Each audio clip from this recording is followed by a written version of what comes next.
Elhamdülillahi Rabbil alemin. Ve salatu ve selamu ala Resulina Muhammedin ve ala alihi ve ashabihi ecmain.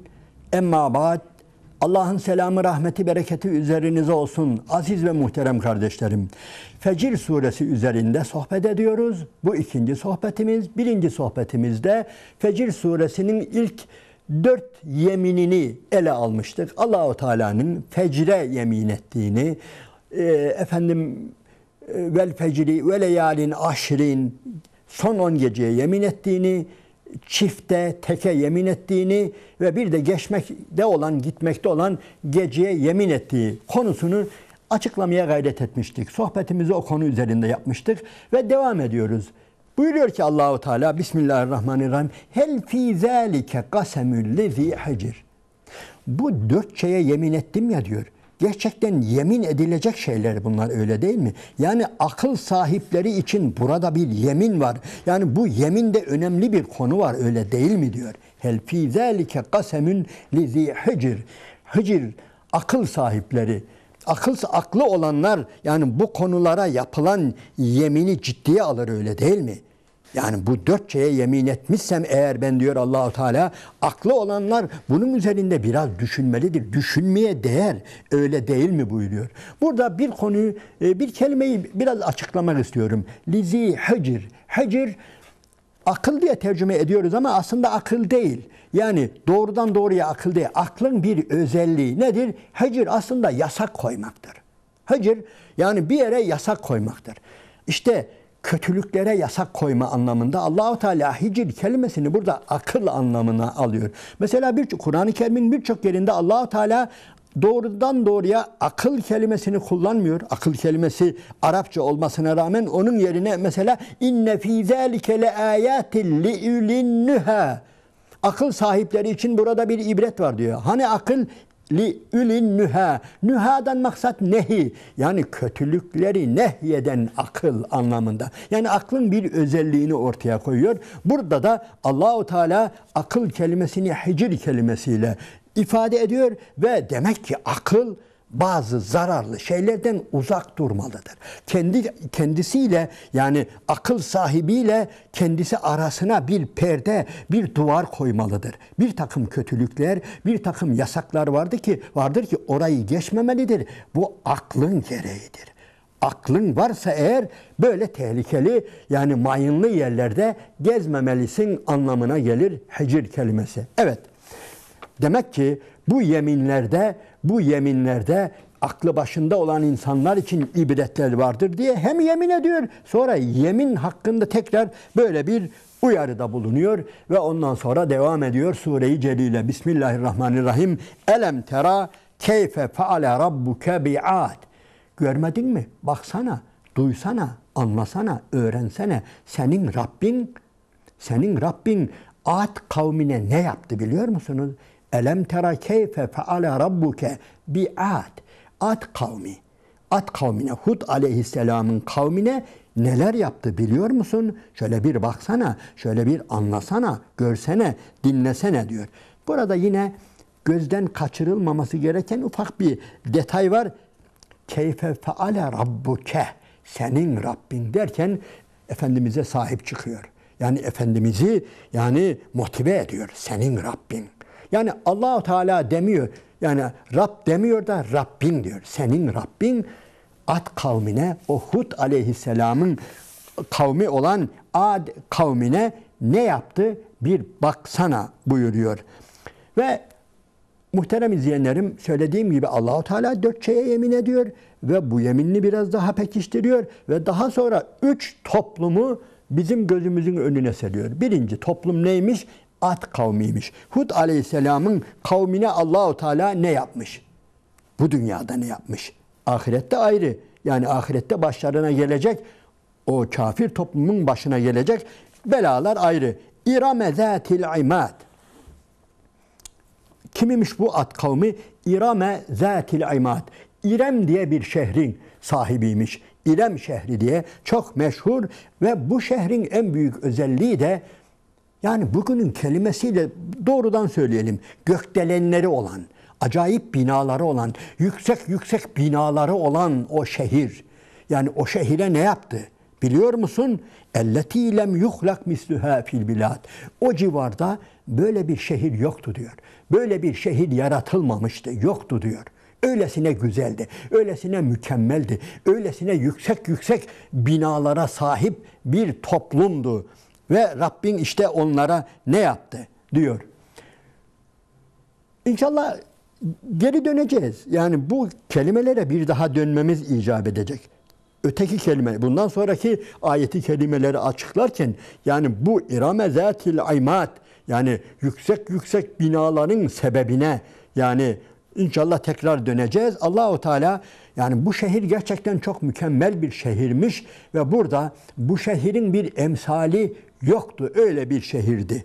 Birincisi bu. İkincisi ve semudellezine cabus sahra bil vad. Ve bir de Semud kavmi. Salih Aleyhisselam'ın kavmi.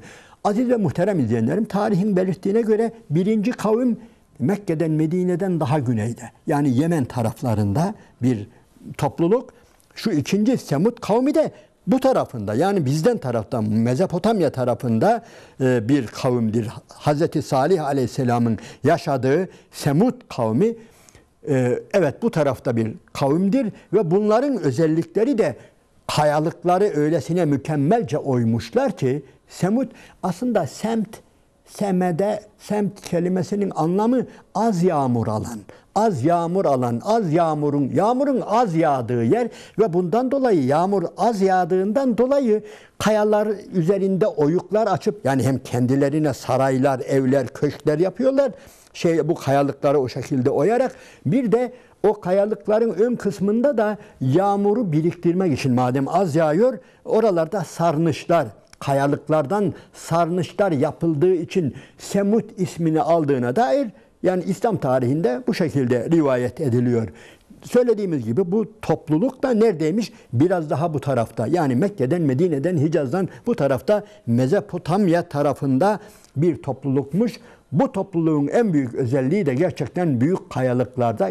Yani bu tür yapılar biliyorsunuz Anadolu'da da gezenler, görenler vardır, bilirler.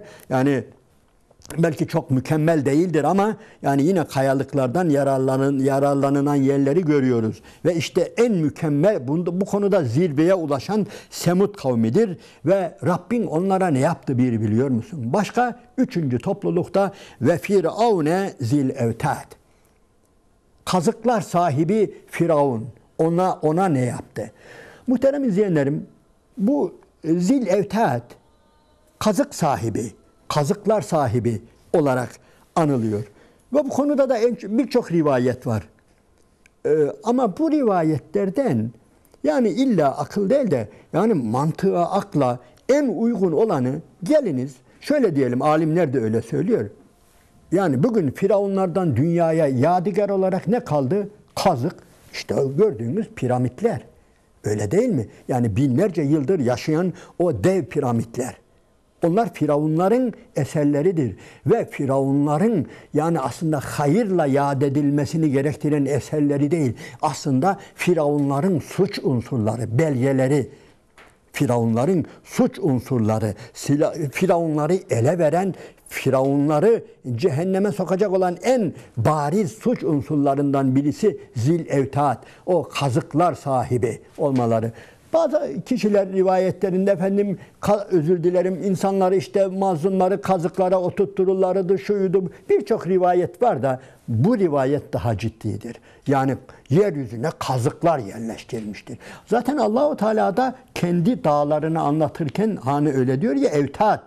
Yani Allahu Teala da bu kelimeyi kullanıyor. Yani biz yeryüzünü kazıklarla sağlamlaştırdık derken aynı kelimeyi kullanıyor Kur'an-ı Kerim'de dikkat ederseniz. İşte Firavun da yeryüzünde, Firavunların hepsi de yeryüzünde özellikle Mısır'da biliyorsunuz bu piramitleri dikerek yani bu ismi, bu şöhreti elde etmişlerdir.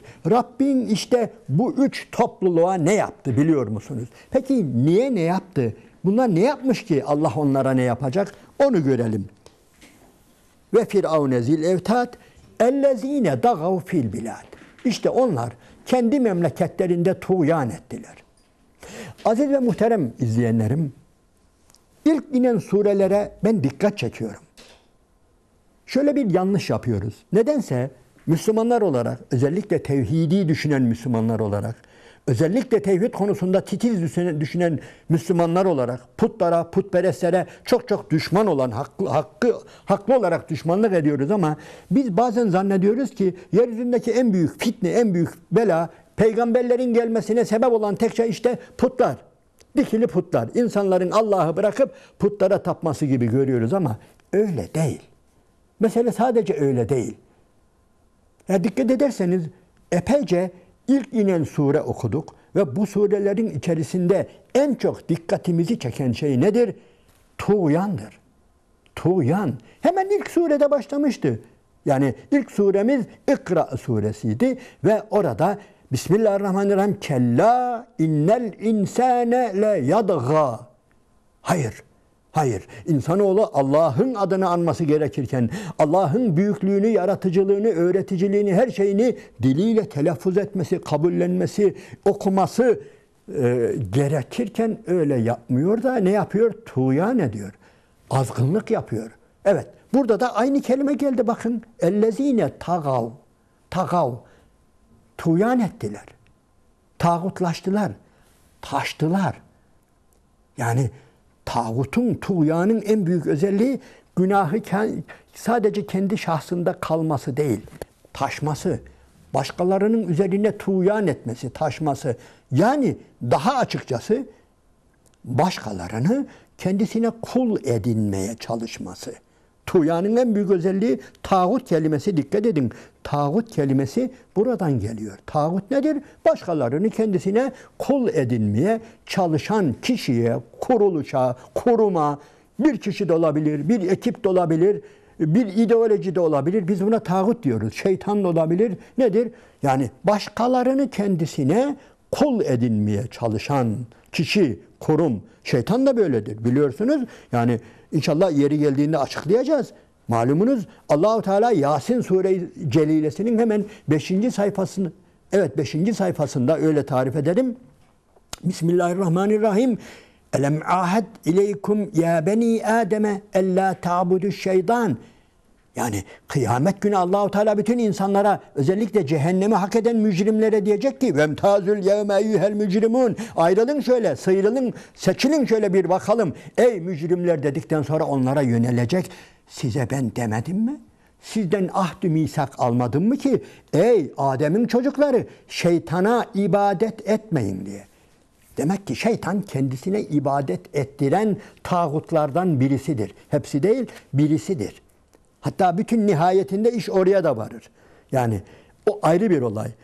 Söylediğim gibi tağutun en büyük özelliği ister şeytan olsun, ister şeytandan, ister insandan, ister Firavundan, Nemrut'tan, ister şundan bundan olsun, en büyük özelliği insanların üzerine taşkınlık edip bana tapacaksınız, beni seveceksiniz, benim düdüğümle yatıp kalkacaksınız, benim dediğim olur. Siz benimsiniz, siz benim kullarımsınız demektir. Türkçesi bu. Onun için aziz ve muhterem izleyenlerim, bu helak olan bu toplumun hepsinin en büyük özelliği Firavun'da da, Ad kavminde de, Semud kavminde de insanların bir kişinin veya bir grubun tuğyan etmesi ve ondan sonra da ellezine tagav fil bilad, o beldede tuğyan etmeleridir. Tuğyan, evet tuğyan öylesine büyük bir yeryüzünde beladır.